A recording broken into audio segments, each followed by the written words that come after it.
ሰብ ተቸጊርና ተለና ሱቅ ተይልና ይኸፍአና ሰብ እኳ ክምል ዋላ ሸኽምና ኣየውርደልና ኣይካፈለና ክናገረና ግን ንደሊ ፀገምና ዋላ ይካፈሉ ቃል ናብ ውሽጢ ድኻምካ ብሓደ ገጽሎ ጽንዓት ስለለጽናዕንዕ ቃል ንሰምዕ ንደሊ እግዚአብሔር በባህሪኡ ግን ብተግባር ለውግዕ ካብ ንግግር ብስራሕ ልፍለጥ አምላክ ሁሉ ተትናገሩ ዓቅምና ለስለለ ይኾነ ማለት እግዚአብሔር ሁሉ ክገብሮ ለሐሰበ ነገር ተትነግረና ለዓቅምና ስለለ ይኾነ እግዚአብሔር ድንቅ ለገብሮ ነገር ብሱቅቱ ይፍለጥ ለዚ ሓደ ጽቡቕ መርኣይ ኮንና ኣብ ማቴዎስ ወንጌል ምዕራፍ 8 ለሎ ታሪክ ንርኦ እዩ ምዕራፍ 8 ማቴዎስ ወንጌል ምዕራፍ ካብ ቁጽሪ 24 ሐዋርያት ላብ መርከብ ላብ ጀልባ ይድዩ እሞ ኣብቲ ጀልባ ላኸዱ ተለው ሓያል ኣውሎ ንፋስ ተላዒሉ ማዕበል ተላዒሉ ንታ ጀልባስ ካብ ልውሕጣ ሓያል ኣውሎ ንፋስ ተላዒሉ ኣብዚ ማእኸል እዚ ግን ታይ ንርኢ ክርስቶስ ግን ሃሪሱ ነይሩ ኣይደንቂዶ ሐዋርያት ዓቅሎም ጸቢውዎም ጠፋኣና ኢሎም ስለድሕኖም ጎይታ ጎኖም ኮይኑ ግን ምስኦም ኮይኑ ግን ሃሪሱኒ ሀመይ ደንቕ እምባይ ኣባና ህይወት ለሎ ማዕበል ኣብ ህይወትና ለጋጥመና ለሎ ፈተናታት ህንድዚ ካበሸበረና ለሐዋርያት ጎይታ ኣብ ቅድሚቶም ተሎ በአካል ምስኦም ተሎ እንኳን ተሸቢሮም ፈሪሖም ኢሉ ጠፋኣና ኢሎም ኸይዶም ተም ሐዋርያት ጎይታ ነቕኒቆም ታይም እንጠፍእ ተለና ኣይግድሸካ ይድዩ እምባይ ሕሰውዎ ትፈተናሱ ጎይታ ለለዋ ኣዛ ጎይታ ለለዋ ጀልባ እያኒ ኣዛ ማዕበል ልበይኖም ሓሊፉ ልበጽሕ ፈተና ይኾነ እሳቶም ተሸቢሮም ኸዚ ሰጠምና ጠፋኣና ላወሉ ጎይታ ግን ህራስ ወሲድዎ ሃሪሱ እዩ ነይሩ ብጣዕሚ ይደንቕ ለኣና እምባይ ኣይፍረደልናይ በአካል ምስኦም ኮይኑ ኣብ ዙርዮም ለሎ ማዕበል ሪኦም ዝተሸበሩ ሐዋርያት ኣክንዲ ጎይታ እኮ ምሳና እኒኦ ተገደደ ኣብዚ ንሕና ንፍተነሉ ለለና ኣብታ ረጊፅና ያለለና መርከብ ጀልባ እግሩ ምሳና ተሎ በአካለ ጎድንና ተሎ ልዕሌና እሱ ሓሊ እሱ ይሓስብ እሱ ስኒኦ ወደ ትኹነታት ተለለና እዩ ፈልጦ ለይሉ ታ መርከብ ትናወፅላ አውሎ ንፋስ ለሐየለ ማይላ መልእኸድሎ ንሰጥም ንብለና እሱ ግን ምሳና አይዶኒ ጎይታ ምሳና ኣክንዲ ማል ግን ለጎይታ ኸይዶም ማዕበል ሞጽ ያጥፋእና እዮም ኢሎም ጎይታ ወዲያው ተላዒልታ ኢልዎም ኣቱም እምነትኩም ልጎደለ ንምንታይ ትጠራጠሩ ብጣዕሚ ይደንቕ ብሐዋርያት ዓይንኹም ከተሪእኻዮ ሩኡይ ማዕበል መጺካ ልረገጽኻላ ልተኣማመንኻ እያ ጀልባ ላተናወፀት ላረኣኻ ማዕበል ሕንድያ የውሊ ክግልብጠካ እዩ ትሰጥም ኢኻ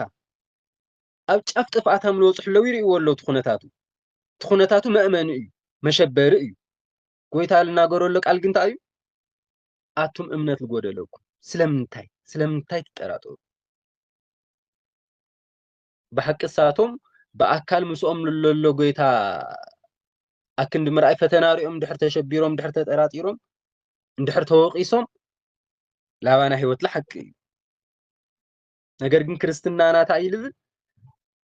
ምእማን ኣማራጽ እኒአና ኣፍታማ ትወሐቁ ምርር ልበለ ሐቁሲ ምእማን ምጽባይ ምትእምማን ማለት ኣብ ደልደለ ቦታ ይኾነ ኣብ ተናወፀ ማዕበል ማእኸል እግዚአብሔር ይሰርሕ ምትእምማን ነገራት ዓለም ነገሩ ሕውሱስ ይብሎ እግዚአብሔር ይሰርሕ እግዚአብሔር ይዕሪ ልሰርሕ አምላክ ስለለሎ ልፈረሰ ነገር የደንግጸናይ ታኩን ኾን ኢልና ስለናጋ ክንድ ምጭናቕ እግዚአብሔር ናናጋይ ኣብ ኢዱ ልገበረ አምላክ እንዩ ስለናጋኻ ከይትጭነቕ ልበለን እንዩ ልኡ ከኣምኖ እየ ናጋይ ኣብ ኢዱ እዩ ኢልኻ እግዚአብሔር ሕሊፍኻ ነገርኻ መሃብ እዚ ኣና እምነት ፈተና እያ بزح سب فرح أمانتي ويم لا تشبرنا لا ملخناي خلت لب حزنا نخد سواتنا مؤمن بعل خال عوي فتاني نجر سلالقنا لك إحنا على أفتم حواريات لأتي واجلبات التنأتي مس زمنا مدنجسنا ما هونا قويتاقن لأتم تلعيلو سلمتاي تتأراتورو سلمتاي أمنتكم يقودل دحر زيلو دحر مقساسو لأتم نتوم هياوان دحر مقساسو لتمعبل دسيسو ጸጥታ ሆነ حيال ጸጥታ ሆነ እግዚአብሔር ስሙ ይክበር ይመስገን ትقدሚው ለነበርዎ ጸጥታ ለስተማቀርዎ አይነት ጸጥታ ሰላም ይሆነ ነይሩ ቱ ጸጥቱ ሰላም ይብደም ለስተማቀርዎ ክርስቶስ ድሕር ማዕበል ጸጥ መሰበሎ ሓደ ግዜ ህይወት ትርጉም ነግኒ ድሕር ስሕተትና ክኾን ድሕር ጥፋት ክኾን ለስተውዒልኩም ወትኹም ጌጋል በልና የምርር ኢልና ለሕለፍና የሰዓትሲ ካብ ድሕሪኡ ተማሂርና ምስ ሓለፍናሉስ ልበለጸ ህይወት ትርጉም ለለዎ ህይወት ግን ደጊምካ ሕለፋ ዛ መከራ ትትንባህ ለይንመርጾ መከራ ለይንመርጾ ፈተና ይኹን ሓቂ ደ ይኹን እግዚአብሔር ክሓልፎ ተሎ ዝመከራሱ እግዚአብሔር መምህር ገይሩ አክንድክ ሰብረና ከጠንክረና ገይሩ መስሕለፈልና ግን ድሕሪኡ ለለ ሰላም ድሕሪኡ ለሎ ህይወት ድሕሪኡ ለሎ ደስታ ጣዕሙ ይፍለይ ሉ እግዚአብሔር ሱቅ ልፈት እሳቶም ላአወይ ተጨኒቆም ተለው ናልቦም ሩይ ገና ከይሰንበዱ ምርግጋዕ መኻአለ ላ ተሸበሩ ሱቅ ላአወይ ሱቅ ላ ተናወፀት ሱቅ መጽዮም ብኢዶም ነቅኒቆም እስካብ ለልዕልዎ ክንጠፍእ ተለና ይገደካ ይግድሸካ ይዲ ማዕበል ተላዒል ከስጥመና ኢል ጠፋእና ንሞት ኮይልና ኢሎም ነቅኒቆም እስካብ ለልዕልዎ እግዚአብሔር ብሱቅቱ ልፍለጥ አምላክ ና እግዚአብሔር ሱቅታ ልዕልና ለረጋግዕና ሰብ ቃላት ልበለጸ ሰላም ልህብ አምላክ ሱቅ በለና ይባል አምላክ ሱቅ ትብለን ተለኻ ትርጉም ክርዳእ ግበረኒ ታኹን ካስካብ ሱቅ ኢልካ ከይብለካ ምንቲ እግዚአብሔር ካብ ንግግሩ ሱቅቱ ዓዊ ትርጉም ነው ሱቅ ትልተሎ አምላክ በጣም ብዙሕ ነገር ይግበርሎ በጣም ብዙሕ ነገር ይስተኻኸልሎ ሰብ ብዙሕ ቃል ክናገር ተሎ ካስሩሕ ላ ጎደለ ይልኸት كعقم لا جودة لإلخد تأمن نتلا نأس إلخد سبل تناجر غزري إجزاء السوق ولا غزري سرح لا جد لا خبره عوينا جري جبر له مالتي نا إجزاء السوق تا اندحر لي تردينا قالاتو لي مردنا إجزاء السوق كل تولو ترجم اندحر لي فليتنايو ترجمه بقال تناجرنا لا يردنا ስለዚህ حنا እግዚአብሔር ሃማና ክናገር ከይኾንና እንደልሲ አንሕና ሃምና እግዚአብሔር ሱቅ ማልታይ ምዃኑ ትርጉም ህርደና በዝምታ ውስጥ ያለ ንግግር ይባል በሱቅታ ውስጥ ለሎ ትርጉም ለሎ ንግግር ለሎ ዕረፍት ለሎ ሰላም እግዚአብሔር ናጸጥታ አምላክ ና ሰላም አምላክ ሰብ ቃሉ ዓልሁ ከቲ ንግግሩ ዓልሁ ከቲ ስለዚህ አንሕና ዓውዓው ለሚድና ወዮ በሰብ ጫጫታ ስለለመድና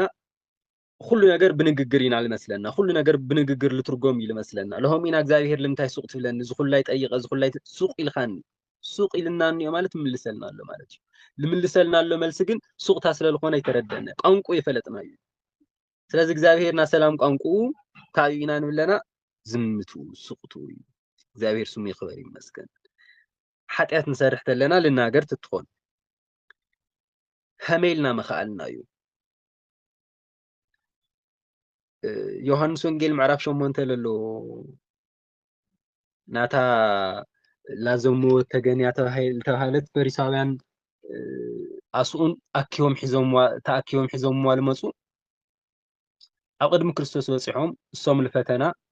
ቱ ለኣክ ቀትል ልደለየለ ልክብቀላ እምኒ ሒዙ መፁ ቶም ለክርስቶስ ከጥቅዕዎ ልደለየለ ብሕቶም ቶም ለዛ ሰበይት ከጥቅዕዎ ልደለየለ ገርመኩም ናሰብ ነገር እሶም ደልየምዋ ካልእ ሰብ ስለልቀደሞም ሞት ፈሪዶም ላመፅዮም ማለት እሶም ተትኾኑ ክሕብእዎ እዮም ነይሮም ወየስ አክንዳኣቶም ካልእ ሰብ ስለልቀደመ ግን እምበኣይ ንበቀላ እዩ ኩሎም ንጹሃን ኮይኖም ይኹን ይቀሪቦም ብሓቀለ ዓለም ሃምዚ ስለልኾነት ቀሩ ተለው ቶም ለጎይታ ከጥቅዕዎ ልደለዩ ብሕቶ ቶም ልታሰበይት ከጥቅዕዎ ልደለዩ ለለ እምኒ ሒዞም ምስ ቀረቡ ሙሴ ኣብ መጽሓፍ ዝሙት ላገበረት ተረኸበት ሰበይቲ ተቀጥቂጣ ትሙት ኢልና እሞ ታይ ትብል ሱቕ እዩ እግዚኣብሔር ስሙ ይኽበር ይመስገን ልቶም ሰባት ይኾነ መልሲ ልምልስ ኣሎ ልመን ልምልስ ሎ ትመልስ እዚ ልታ ልተበደለት ልተፈረደላ ልታ ርእሳ ለድነነት ልጣበቐላ ኣሎ እግዚኣብሔር ልወቕሰና ተትኾን ቃል ኣውፅኡ ልታ ሰበይቲ እንታይ መበላ ክንደይ ሓጢኣታ መፈለጠ እሳቶም እምኒ ሒዞምላ መፅኦም እኒው ናታ ሓንቲ መዓልቲ ስሕተታ እያ ናታ ሓንቲ መዓልቲ እናዝሙት ግብራ እዩ ክርስቶስ ክንደይ ገበና ይፈልጥ ካብኡ ከምዚ ክሕተት ተሎ እንታይ ኢሉ ርእሶ ድኒኑ ኣብ ምድሪ ብኢዱ ላፅሓፈ ወይ ላፅሕተረ ሱቕ ኢሉ እግዚኣብሔር ስሙ ይኽበር ይመስገን ሓደ ሓደ ግዜ ብስም ምኽሪ ብስም ማዕዳ ብስም ወቐሳ ብስም ተግሳፅ ላበልና ሞራል ሰብ ዓቕሚ ለይብሉ ልቡ ዓቕሚ ለይብሉ ሰብ ላሰበርናዮ ንኽእል ላደቆስናዮ ንኽእል ኣብ ለይ ዓቕሙ ቃላት ላውፃና እግዚኣብሔር ኣንደበትና ይኸልኽለልና ክርስቶስ ሱቕ ማእዝ ዝተናገረ ይመስለኩም ቶም ፈረቲ ካባኻትኩም ሓጢኣት ለይገበረ ተሃልዩ ቀዲሙ ብእምኒ ይወርውር ይውቃዕ እያ ኩላቶም እምኖም ደርብዮም ላብ ድሕሪት ተመሊሶም ወፂኦም ቅንዕ ምስ በለ ካልኣይ ግዜ መን ብቻርዩ ታተፈረደላ ሰበይቲ ጥራሕ ለውፅኦ ቃላት ቁጥዋት ውስናት እዩ ናያቶም ሓጢኣት ለይዘርዘረ ናያ ሓጢኣት ኣጋሊፁ ካለለቱ ሕፍረት ይወሰኸ ለኣኣ ሞራላ ሓልዩ ለኣኣቶም ድፍረቶም ኣቕሊሉ ድፍረቶም ኣንኢስዎ ኣብሪዱሎም ድፍረቶም ትዕቢቶም ኣብሪዱሎም እሳቶም ብግብሮም ሓፊሮም ወፂኦም ከይዶም ታልሓፈረት ሰበይቲ ለለ ቅንዕ ኢላ መሊሳ ሓደ ሰብ ይረኣኹ ቶም ፈረድቲ ከምታይ እኒኡ ትበሃል ተላ ሓደ ሰብ ይረኣኹ ናያ ኣንደበታ ለ ግቱእ ነይሩ ወይም ኣንደበታ ልገተአት እያ ነይራ ምክንያቱም ኣብ ሓጢኣት ኣብ ተነሳህነት ለሎ ሰብ ብእምኒ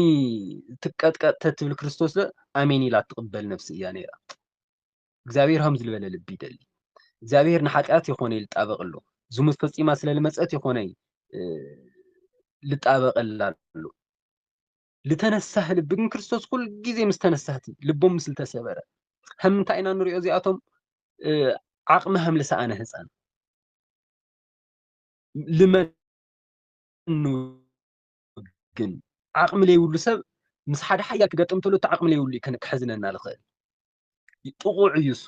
እኒኦ ክበሃል የኾነ መንዳንኡ ባህል የኾነ ስለዚ ከይንውሐልካቱም ክርስቶስ ሱቕ ልበለሉ ሰዓት ብዙሕ ነገር ተፈጢሩ ናታ ሰበይቲ ሂወት ተሪፉ ናቶም ሰባት ትዕቢት ተገሲጹ ሱቕ ኣብ ልበለላ ሰዓት መልሲ ሃበና ሓዲኡ ዶ ይፍልጠና ይብልዎ ሰዓት